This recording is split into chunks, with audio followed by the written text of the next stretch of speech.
বাজ পাখির উড়ে যাওয়ার গতিপথ পর্যবেক্ষণ করতে বিজ্ঞানীরা এর শরীরে কিছু ইকুইপমেন্ট বা যন্ত্র বসান। সেই যন্ত্রের মাধ্যমে বিজ্ঞানীরা পাখিটির দক্ষিণ আফ্রিকা থেকে ফিনল্যান্ডে যাওয়ার স্যাটেলাইট ছবি দেখতে পান, যা দেখে তারা রীতিমতো আশ্চর্য হয়ে যান। কি দেখেছিলেন বিজ্ঞানীরা? তারা দেখলেন গন্তব্যে পৌঁছাতে পাখিটির সময় লেগেছে নির্দিষ্ট কিছু দিন। দীর্ঘ এই সময়ে পাখিটি পাড়ি দিয়েছে হাজার হাজার কিলোমিটার পথ। গড়ে প্রতিদিন সে বিশাল দূরত্ব উড়ে গেছে সমান্তরালভাবে। স্যাটেলাইটে তার যাত্রাপথ ভালোভাবে লক্ষ্য করলে দেখা যায় বড় বড় জলাশয় বা সমুদ্রের সামনে আসলে সে সেখান থেকে পথ পরিবর্তন করেছে, যেন উঠতে উঠতে ক্লান্ত হয়ে গেলে চাইলে কোনো স্থলভূমিতে বিশ্রাম নিতে পারে। এমনকি মিশর ও সুদানের মরুভূমিও সে পাশ কাটিয়ে গিয়েছে, যাতে তৃষ্ণা পেলে পানির অভাবে না পড়তে হয়। কিন্তু প্রশ্ন আসে, যাত্রাপথের এই ভিন্ন পদ্ধতি অবলম্বন করা পাখিটিকে কে শেখালো? পাখিটি জানলো কি করে কোন পথ তার জন্য জীবননাশের কারণ হতে পারে? কঠিন সব ম্যাপিং, রাউটিং আর অল্টিটিউড নলেজ বা উচ্চতা বিষয়ক জ্ঞান বিজ্ঞানীরা যুগের পর যুগ ধরে ডেভেলপ করেছে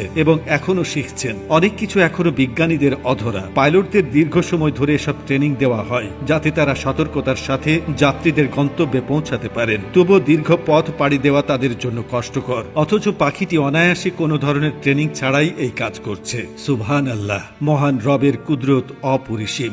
সবচেয়ে আশ্চর্যের বিষয় হলো, হাই অল্টিটিউডে ওড়ার সময় এদের শরীরের শক্তির খুব সামান্য অংশ খরচ হয়। শুধু ভেসে ভেসে, অনেক সময় ঘুমিয়ে ঘুমিয়েও এরা শত শত মাইল পাড়ি দিতে পারে। এই নিখুঁত প্রযুক্তি কিভাবে তাদের শরীরে এলো? ছোট পাখি ও ছোটখাটো অনেক জন্তু শিকারের জন্য অনেকে বাজ পাখি পোষে। এ ধরনের শিকার প্রাচীন চীন, পারস্য ও মিশরের অধিবাসীরা জানত। পুরাকাল থেকেই মধ্যপ্রাচ্যে এই চর্চা চলে আসছে। এটি এশিয়া থেকে পূর্ব ইউরোপ হয়ে পশ্চিম ইউরোপে পৌঁছায়। 17 শতকের পর এই শিকারে ভাটা পড়ে। শিকারী বানানোর জন্য বাচ্চা অবস্থা থেকে এদের অনেকদিন কঠোর প্রশিক্ষণ নিতে হয়। প্রশিক্ষিত বাজ পাখি ধৃত শিকার স্পর্শও করে না এবং শিকারীর হাতে স্থির হয়ে বসে থাকে। ফ্যালকো পেরেগ্রিনাস হলো কাকের আকারের এক প্রকার বাজ পাখি। অনেক উপরে উঠে চক্কর দিতে দিতে হঠাৎ ডানা ভাঁজ করে উড়ন্ত জলপিপি বা অন্য পাখিকে ছোঁ মেরে ধরে। এদের গতি অত্যন্ত ক্ষিপ্র।